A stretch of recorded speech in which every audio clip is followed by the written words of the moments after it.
नमस्कार दोस्तों, आज की क्लास में आप सबका स्वागत है। दोस्तों, आज की क्लास में हम बाल विकास से संबंधित महत्वपूर्ण प्रश्नों पर चर्चा करेंगे। ये क्लास बाल विकास से संबंधित आज हमारी पहली क्लास है। तो दोस्तों, ये वो प्रश्न हैं जो बार बार परीक्षा में पूछे गए हैं और आगे भी 100% पूछने की चांस है। तो आइए दोस्तों, हम आज की क्लास को शुरू करते हैं। हमारा आज का पहला प्रश्न है, बाल विकास के अध्ययन का मुख्य क्षेत्र कौन सा है? आपके पास ऑप्शंस में है बालकों की विभिन्न अवस्थाओं का अध्ययन, वातावरण का बाल विकास पर पड़ने वाले प्रभाव का अध्ययन, व्यक्तिक अंतरों का अध्ययन या उपयुक्त सभी। तो इसका सही उत्तर क्या होगा? सभी लोग अपना उत्तर कमेंट बॉक्स में देते रहें। प्रश्न पूछा गया है कि बाल विकास के अध्ययन का मुख्य क्षेत्र निम्न में से कौन सा है? तो बताइए दोस्तों, इसका सही उत्तर क्या होगा? बिल्कुल सही, इसका सही उत्तर होगा ऑप्शन नंबर डी, उपयुक्त सभी। ठीक है। बाल विकास के अंतर्गत जन्म से लेकर किशोरावस्था तक बालक की शारीरिक, मानसिक और संवेगात्मक अवस्थाओं का अध्ययन होता है। उन पर वातावरण के प्रभाव तथा व्यक्तिगत भिन्नताओं का समग्र अध्ययन किया जाता है। तो हमारा सही उत्तर होगा ऑप्शन नंबर डी। हमारा अगला प्रश्न है, जीन प्याजे के अनुसार संज्ञानात्मक विकास की कुल कितनी मुख्य अवस्थाएं हैं? प्रश्न को ध्यान से सुनिए। प्रश्न में पूछा गया है कि जीन प्याजे के अनुसार संज्ञानात्मक विकास की कुल कितनी मुख्य अवस्थाएं हैं? आपके पास ऑप्शंस में है 3 अवस्थाएं, 4 अवस्थाएं, 5 अवस्थाएं या 6 अवस्थाएं। तो इसका सही उत्तर होगा बिल्कुल सही, इसका सही उत्तर होगा ऑप्शन नंबर बी। ठीक है, 4 अवस्थाएं हैं। आप जानते हैं कि जीन प्याजे ने संज्ञानात्मक विकास को 4 चरणों में बांटा है। ये 4 चरण कौन कौन से हैं? अगर आपको याद हो तो बता दीजिए। चलिए, मैं ही आपको नाम बता देती हूँ, ध्यान से सुनना। पहली जो अवस्था है वो है संवेदी ग्रामक गामक। ठीक है। दूसरी है पूर्व संक्रियात्मक, तीसरी है मूर्त संक्रियात्मक, चौथी है औपचारिक संक्रियात्मक।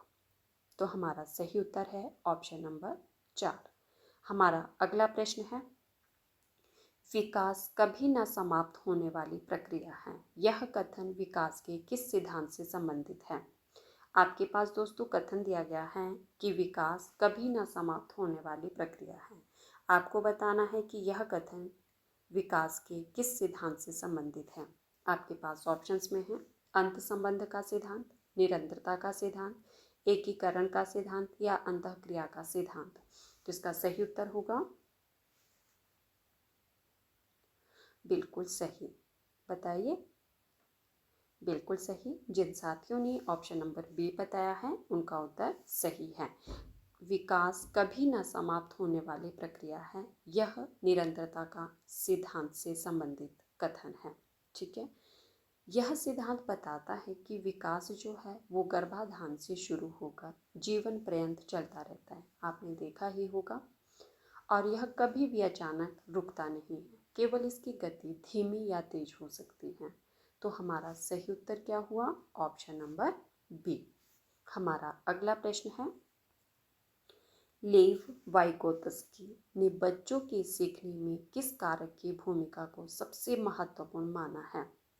आपके पास ऑप्शंस में है, ध्यान से देखिए और अपना उत्तर दीजिए।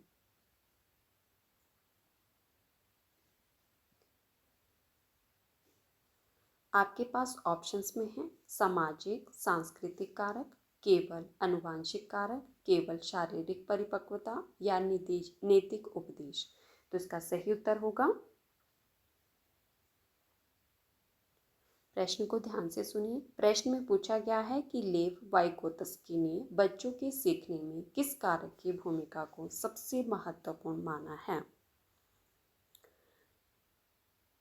बिल्कुल सही, जिन साथियों ने ऑप्शन नंबर ए बताया है उनका उत्तर सही है। ठीक है, सामाजिक सांस्कृतिक कारक को। वाइगोत्स्की का मानना था कि बालक अपने समाज, संस्कृति और वयस्कों के साथ अंतःक्रिया करके ही भाषा और संज्ञानात्मक कौशल सीखता है। तो हमारा सही उत्तर क्या हुआ? Option number A. हमारा अगला प्रश्न है, साथियों जो पहली बार चैनल पर आए हैं वो चैनल को सब्सक्राइब करना, बेल आइकन को प्रेस करना ताकि आने वाली हर वीडियो की नोटिफिकेशन सबसे पहले आप तक पहुंचे। हमारा अगला प्रश्न है, प्रयास एवं त्रुटि का सिद्धांत किस मनोवैज्ञानिक ने दिया था? आपके पास ऑप्शंस में है Ivan Pavlov, Edward Thorndike, B.F. Skinner या वुल्फगैंग कोहलर।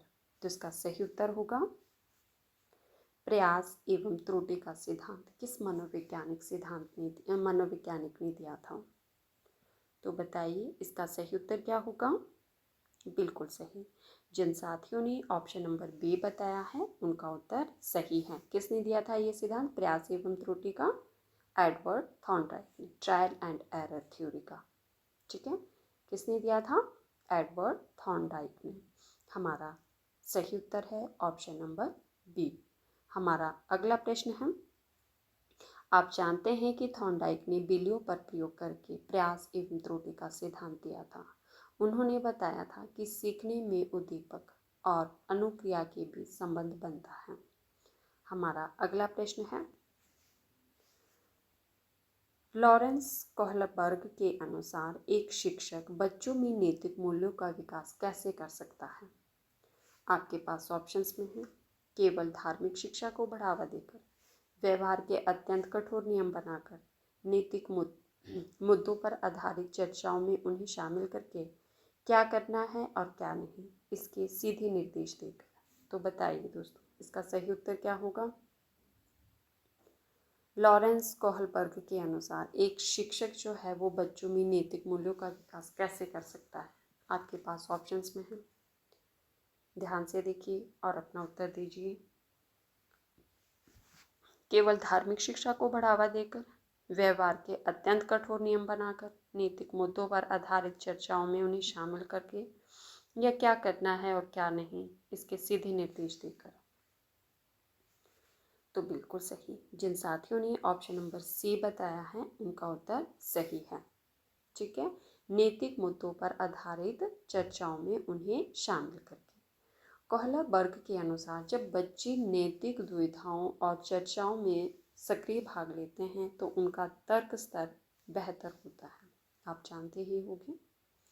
हमारा अगला प्रश्न है, बुद्धि लब्धि IQ मापन के आधुनिक सूत्र का प्रतिपादन किसने किया था?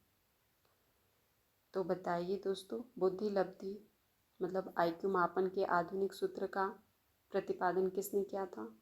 आपके पास ऑप्शंस में है, ध्यान से देखिए और अपना उत्तर दीजिए।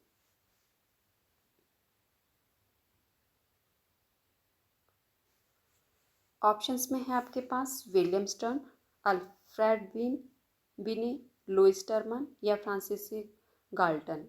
तो इसका सही उत्तर होगा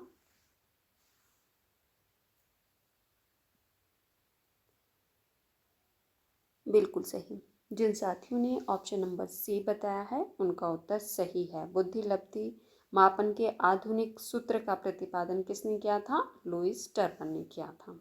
ठीक है, हमारा अगला प्रश्न है, बाल केंद्रित शिक्षा की अवधारणा का समर्थन किस आधुनिक विचारक या मनोवैज्ञानिक ने किया? आपके पास ऑप्शंस में है Charles Darwin, B.F. Skinner, John Dewey या एरिक एरिक्सन। तो इसका सही उत्तर होगा बाल केंद्रित शिक्षा की अवधारणा का समर्थन किस आधुनिक विचारक या मनोवैज्ञानिक ने किया था? तो इसका सही उत्तर क्या होगा? साथियों जिन्होंने अभी तक वीडियो को लाइक नहीं किया है, अगर आपको क्लास पसंद आए तो प्लीज़ वीडियो को लाइक कर देना और अगर हो सके तो वीडियो को ज़्यादा से ज़्यादा शेयर भी कर देना। तो बताइए दोस्तों इसका सही उत्तर क्या होगा? बिल्कुल सही। जिन साथियों ने ऑप्शन नंबर सी बताया है उनका उत्तर सही है, जॉन डेवी ने। अमेरिकी दार्शनिक जॉन डेवी ने प्रगतिशील शिक्षा और बाल केंद्रित शिक्षा की नींव रखी, जिसमें बालक की रुचियों और व्यवहारिक अनुभवों को सर्वोपरि रखा जाता था।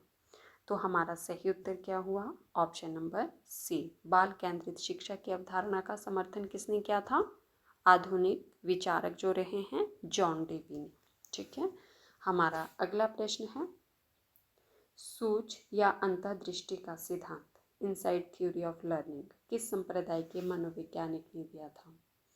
तो आपके पास ऑप्शंस में है गेस्टाल्टवादी जैसे कोहलर, व्यवहारवादी, संरचनावादी या मनोविश्लेषणवादी। तो इसका सही उत्तर होगा सूझ या अंतर्दृष्टि का सिद्धांत किस संप्रदाय के मनोवैज्ञानिक ने दिया था? बिल्कुल सही। जिन साथियों ने ऑप्शन नंबर ए बताया है उनका उत्तर सही है, गेस्टाल्टवादी, जो कि कौन थे? कोहलर। कोहलर ने, हमने पढ़ा था कि कोहलर ने सुल्तान नामक चिंपैंजी पर प्रयोग करके बताया कि सीखना केवल प्रयास और त्रुटि से नहीं बल्कि अचानक आई सोच और परिस्थिति को पूर्ण रूप से समझने से होता है। ठीक है, हमारा अगला प्रश्न है, प्राथमिक स्तर पर एक शिक्षक में निम्नलिखित में से किसे सबसे महत्वपूर्ण विशेषता माना जाना चाहिए? प्रश्न क्या पूछा गया है दोस्तों कि प्राथमिक स्तर पर एक शिक्षक में निम्नलिखित में से किसे सबसे महत्वपूर्ण विशेषता माना जाना चाहिए? आपके पास ऑप्शंस में है पढ़ाने की उत्सुकता, धैर्य और दृढ़ता, केवल कठिन विषयों का ज्ञान या मानक भाषा में बोलने की दक्षता। तो इसका सही उत्तर क्या होगा? प्राथमिक स्तर पर देखना है आपको, तो बताइए इसका सही उत्तर क्या होगा? बिल्कुल सही। जिन साथियों ने ऑप्शन नंबर बी बताया है उनका उत्तर सही है, धैर्य और दृढ़ता। ठीक है, प्राथमिक स्तर के छोटे बच्चों को की सीखने की गति जो है वो अलग अलग होती है और वे चंचल होते, इसीलिए शिक्षक में अपार क्या होना चाहिए? धैर्य होना चाहिए, और ये सबसे आवश्यक गुण है शिक्षक के अंदर। ठीक है, तो हमारा सही उत्तर क्या होगा? धैर्य और दृढ़ता। तो दोस्तों आज की क्लास में हम 10 प्रश्नों पर ही चर्चा करेंगे। अगली क्लास में हम इससे आगे वाले प्रश्नों पर चर्चा करेंगे। अगर आपको क्लास पसंद आती है तो आप हमारी वीडियो को लाइक कर दीजिए और हो सके तो वीडियो को ज़्यादा से ज़्यादा शेयर भी कर दीजिए। और जो पहली बार चैनल पर आए हैं वो चैनल को सब्सक्राइब करना, बेल आइकन को प्रेस करना ताकि आने वाली हर वीडियो की नोटिफिकेशन सबसे पहले आप तक पहुंचे। ठीक है, धन्यवाद। मिलते हैं अगली क्लास में।